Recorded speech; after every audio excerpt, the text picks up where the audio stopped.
नमस्कार दोस्तों, आज हम भारतीय इतिहास में कुछ ऐसी वीरांगनाओं की बात कर रहे हैं जिन्होंने एक माँ की तरह अपनी प्रजा का भरण पोषण किया, उनकी उन्नति के लिए नए द्वार खोले। वहीं दूसरी तरफ जब उन्होंने युद्ध के मैदान में कदम रखा तो दुश्मन को सिर्फ अपनी मौत नजर आई। इस वीडियो में हम ऐसी कुछ भारतीय रानियों के बारे में जानेंगे जिन्होंने अपने प्रचंड पराक्रम से हमारे देश का भविष्य बनाया। तैयार हो जाइए, क्योंकि यह कहानी हमारे देश की वीरता और साहस को एक नया दृष्टिकोण देगी।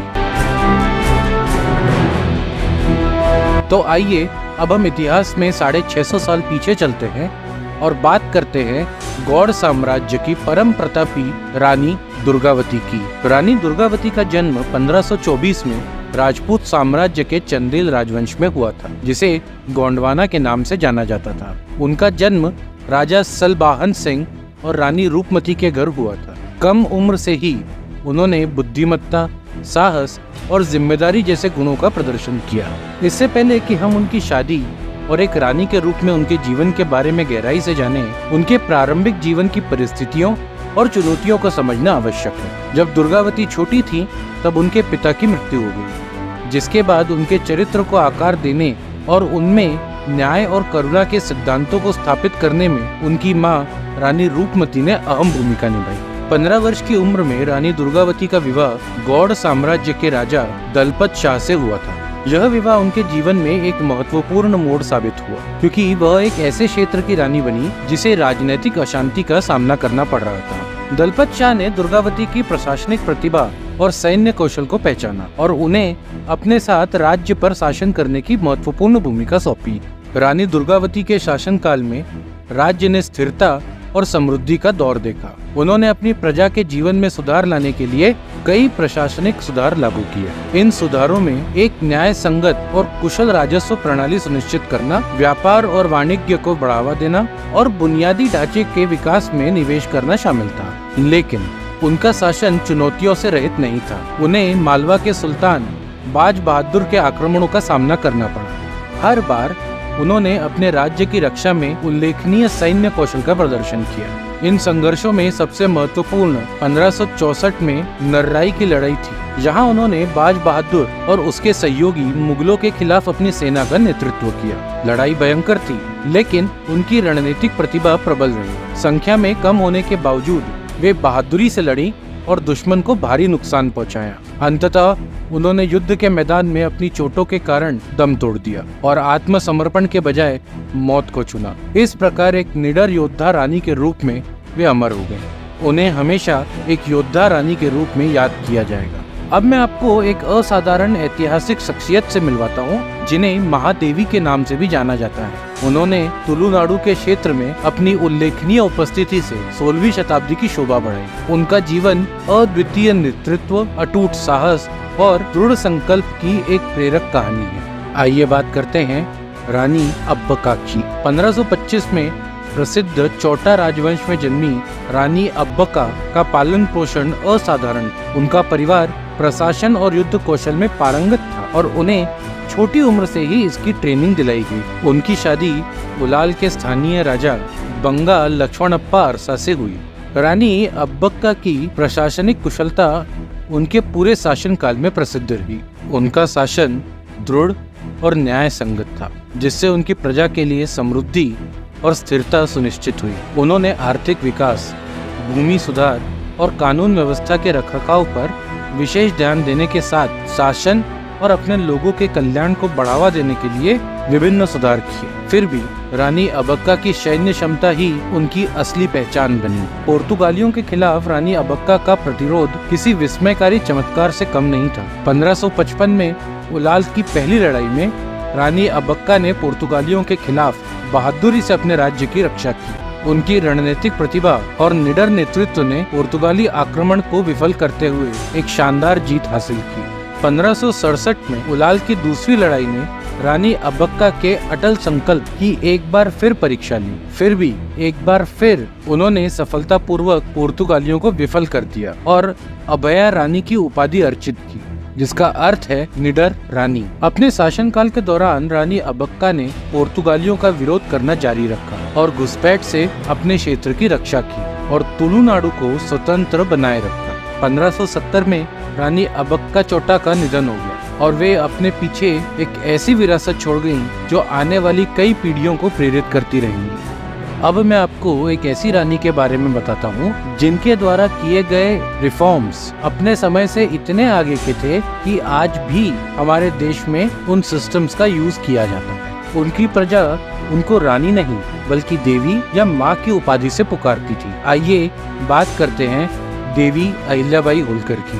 अहिल्याबाई होलकर का जन्म 31 मई 1725 को महाराष्ट्र के अहमदनगर जिले के चोंडी गांव में हुआ था। उनका जीवन इतिहास के पन्नों में एक उल्लेखनीय यात्रा है जो असाधारण उपलब्धियों और अपनी प्रजा के कल्याण के प्रति अटूट समर्पण का पर्याय है। अहिल्याबाई का प्रारंभिक जीवन एक साधारण परिवार में बीता।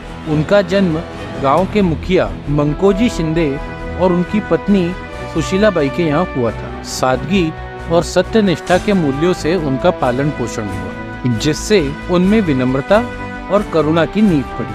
1773 में अहिल्याबाई के जीवन में एक महत्वपूर्ण मोड़ आया क्योंकि उनका विवाह होलकर राजवंश के प्रसिद्ध संस्थापक मल्हारराव होलकर के पुत्र खंडेराव होलकर से हुआ था। इस वैवाहिक संबंध ने उन्हें इंदौर में स्थानांतरित किया जो बाद में उनके शासन का केंद्र बना। हालांकि उनके जीवन में जल्द ही त्रासदी आ गई जब 1754 में उनके पति खंडेराव होलकर का निधन हुआ जिससे वे कम उम्र में ही विधवा हो गईं।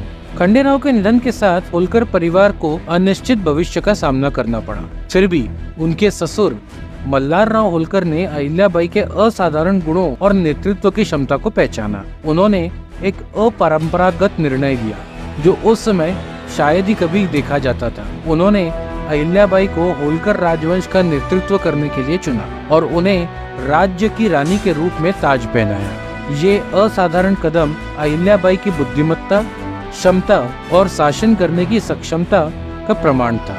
मालवा की रानी के रूप में उनका शासनकाल इतिहास में स्वर्ण युग के रूप में अंकित है। उन्होंने सुशासन के सर्वोपरि महत्व को समझा और पूरे राज्य में न्याय व्यवस्था सुनिश्चित करने के लिए खुद को समर्पित कर दिया। उनका एक महत्वपूर्ण योगदान कानूनी सुधारों के क्षेत्र में था जिससे उनके लोगों के लिए निष्पक्ष कानूनी कार्रवाई की गारंटी हुई। उन्होंने विधवाओं को उनके पति की संपत्ति बरकरार रखने में मदद की और ये सुनिश्चित किया कि विधवा को बेटा गोद लेने की अनुमति दी जाए। राजमाता अहिल्याबाई ने अपने शासनकाल में बिना पक्षपात या भेदभाव के निष्पक्षता के साथ न्याय करके ख्याति अर्जित की। उन्होंने अपने बेटे को भी मौत की सजा सुनाई क्योंकि उसे एक दुष्कर्म में मृत्युदंड का दोषी पाया गया। देवी अहिल्याबाई होलकर ने अपने बेटे को हाथी के पैरों तले कुचलवा दिया। इसके अलावा अहिल्याबाई के शासनकाल में बुनियादी ढांचे के विकास में उल्लेखनीय प्रगति देखी गई। उन्होंने सड़कों, पुलों और किलों सहित विभिन्न सार्वजनिक कार्यों का निर्माण और जीर्णोद्धार करवाया। उनकी सबसे प्रसिद्ध परियोजना नर्मदा नदी के किनारे 30 से अधिक घाटों का निर्माण था। एक ऐसा परिवर्तन जिसने महेश्वर को एक प्रमुख तीर्थ स्थल में बदल दिया। इन घाटों ने न केवल धार्मिक और सांस्कृतिक उद्देश्यों को पूरा किया बल्कि आर्थिक गतिविधियों और व्यापार को भी सुविधाजनक बनाया। भगवान शिव के प्रति उनकी भक्ति अचूक थी जो मंदिर निर्माण के प्रति उनके समर्पण से स्पष्ट दिखती थी। मंदिरों का पुनर्निर्माण और निर्माण उनकी विरासत बन गया। वाराणसी में काशी विश्वनाथ मंदिर का व्यापक पुनर्निर्माण करवाया। अहिलेश्वर मंदिर और राजराजेश्वर मंदिर सहित महेश्वर में कालेश्वर मंदिर और पंढरपुर में पंढरीनाथ मंदिर में भी उनका योगदान देखा गया। इसके अतिरिक्त परली में वैद्यनाथ मंदिर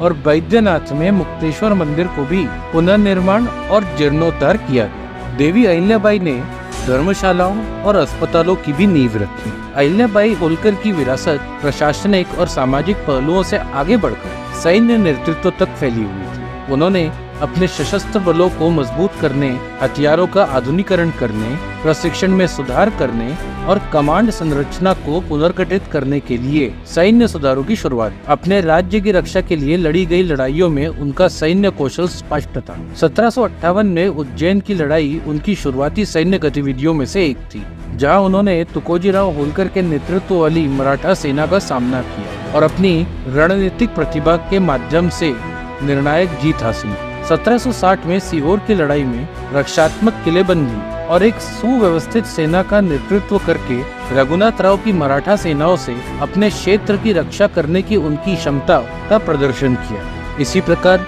1763 में रायसेन की लड़ाई, 1767 में भोपाल की लड़ाई और 1778 में इंदौर की लड़ाई में देवी अहिल्याबाई होलकर का सैन्य और नेतृत्व कौशल देखने को मिला। उन्होंने अपने पीछे एक स्थायी विरासत छोड़ी जो दूरदर्शी नेतृत्व और अटूट भक्ति से क्या हासिल किया जा सकता है इसका उज्जवल प्रमाण है। ये सभी वीरांगनाएं, चाहे वे रानी दुर्गावती हो, रानी अब्बाका हो या देवी अहिल्याबाई होलकर हो, महिला सशक्तिकरण का असली उदाहरण है, जहां इन्होंने सिर्फ अपने ही नहीं बल्कि अपनी प्रजा और अपने देश के लिए अपना सर्वस्व निछावर कर दिया। ऐसी परम प्रतापी रानियों को हम नमन करते हैं। अगर आपको ये वीडियो पसंद आई हो तो इसे लाइक और चैनल को सब्सक्राइब करें। धन्यवाद।